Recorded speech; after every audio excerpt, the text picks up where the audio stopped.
I've never seen a player in any sport be so clearly impactful in a positive way in the regular season. And then not just useless in the postseason, but a clear detriment in the postseason is Rudy Gobert.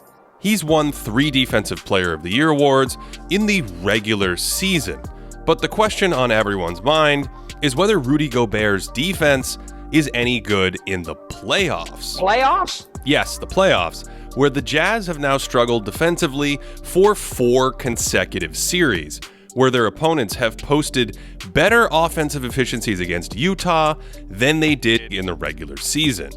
Terrence Mann turned into Klay Thompson in Game 6 to close out the Jazz last season, pouring in 39 points on 7 threes, many of which came with Gobert guarding him.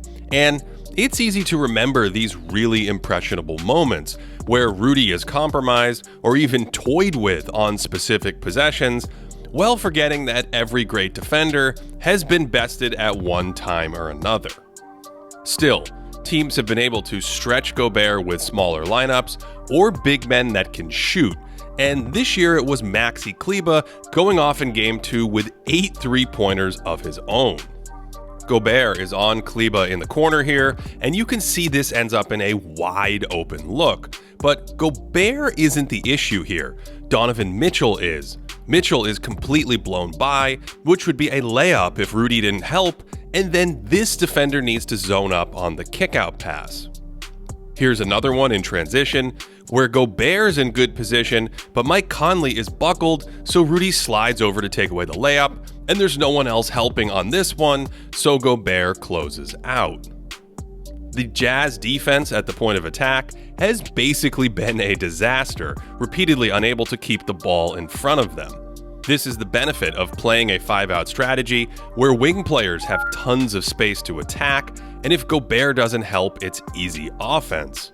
A few minutes later, it's the same 5-out setup, only Gobert's on the low block, so he can slide over and shut off the drive, and now this defender needs to take away the corner pass, but he's faked out to nowhere, so it's another clean look. This is exactly what happened last year, where Jordan Clarkson's a turnstile, Gobert helps to take away the rim, and then Joe Ingles doesn't even care about man shooting based off the scouting report.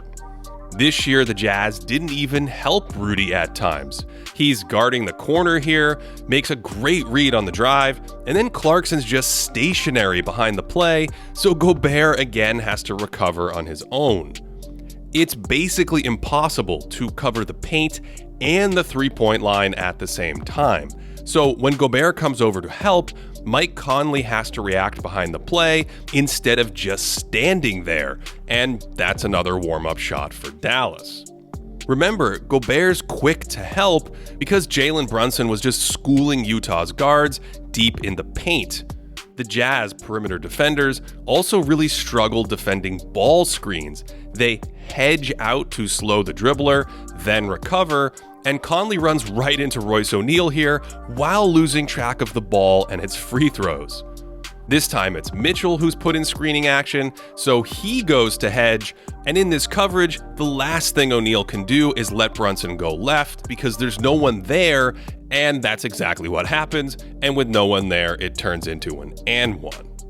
Here's another one from the same half, where Bojan Bogdanovic comes out to hedge, and because this is such an adventure for Utah, Dallas re-screens to create confusion, and they avoid colliding, but Royce runs right into another screen that forces Mitchell to slide over, and then he can't close out effectively, and that's what it looks like when Gobert isn't at the rim. These breakdowns can also lead to threes. Gobert helps again here, is forced to recover, and then it's Clarkson who falls asleep and loses a shooter, which turns into a 4-point play. And on this one, Mitchell is completely Velcroed to the screen, so Brunson can continue his scoring spree. As the Jazz have leaned into more and more offense over the years, their defense without Gobert has cratered. This season, they were about 2 points ahead of the league with Gobert, roughly the 10th best defense in the league. But in 14 games he missed where Royce O'Neal played, they were 4 points worse than league average, which would rank 28th. Defenses at the bottom of the league rarely ever make the playoffs, and it's rare to see this kind of defensive floor raising because there are only a handful of regular season defenders this century who can compete with Gobert. When he missed 26 games back in 2018, it was a similar story, with Utah posting the 21st best defensive efficiency in the league without him, but then the best defensive efficiency in the NBA when Gobert played. A lot has been said about the inflexibility of his drop coverage scheme in the playoffs, and sagging back into the paint like this definitely comes with trade-offs. Most notably, drop coverage leaves the perimeter unguarded against three-point shooters, especially pull-up assassins like Jamal Murray in the bubble.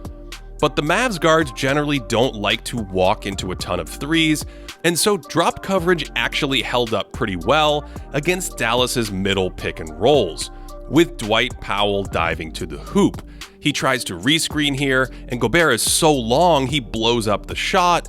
Then off the kick out, the rebound bounces right back to Powell, but Rudy recovers for an incredible block that is somehow called a foul. As I mentioned in his 2020 defensive profile, Gobert's mobility and foot speed are actually pretty good for a traditional center. He's not a lumbering stiff out there, which means he can switch onto some players and hold his own. He's switched onto Brunson here, comes out to the line, and keeps him in front of him, but sometimes Jalen's a wizard.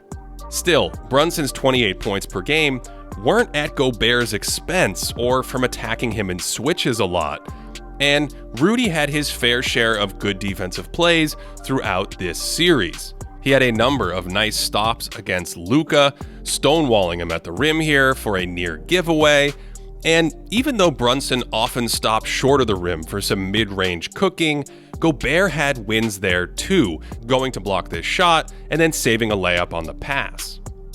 This is some vintage Stifle Tower, deterring Spencer Dinwiddie from shooting at the rim, then doing the same to Brunson, so naturally Jalen backs away from the hoop so he can score over O'Neal. Despite his mastery of the short mid-range, it's still easier for Brunson with Gobert on the bench, and there were better opportunities against Utah's weaker defenders with Rudy out of the game. In the last 3 postseasons, the Jazz have posted a 119 defensive rating with Gobert on the floor, but an even weaker 123 defensive rating when he's gone to the bench. And that's not the titanic impact we've seen in the regular season, but it's a reminder that even though things have been bad with Gobert on the floor, they've been even worse without him. Playoff data like this is noisy, and white-hot shooting series in the bubble or from the Clippers can skew this data. But Gobert's 3-year stretches of playoff defense don't look elite in our estimates of impact. His best 3-year span, with at least 500 minutes, ranks 75th in the 8 years of Basketball Index's LeBron metric, giving 39 players a better defensive peak in this stat. Interestingly, other drop big men have actually performed quite well here, with Joel Embiid peaking in 5th, Brook Lopez at 21st, and even Ivica Zubac in 23rd. So even though Gobert isn't bulletproof as a playoff defender against, say, small ball lineups, it's easy to imagine him in a better defensive environment, being deployed as a weapon like Lopez, instead of acting as the super glue, barely holding together a defense that otherwise wouldn't really ever be in the playoffs. So yes, it's been a very bumpy ride for the Utah defense lately, and Rudy hasn't been able to single-handedly fix all of their problems.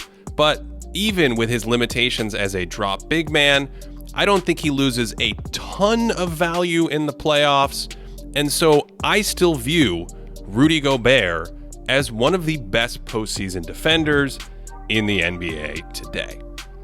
To support this channel, check out patreon.com/thinkingbasketball. We have our proprietary stats updating daily throughout the playoffs, along with additional content, a Discord community, and more. There's a link below to Gobert's profile from 2020 that takes a deeper dive into his defense, Otherwise, thanks so much for all of the wonderful comments and video ideas lately. And as always, I hope you are having a great day.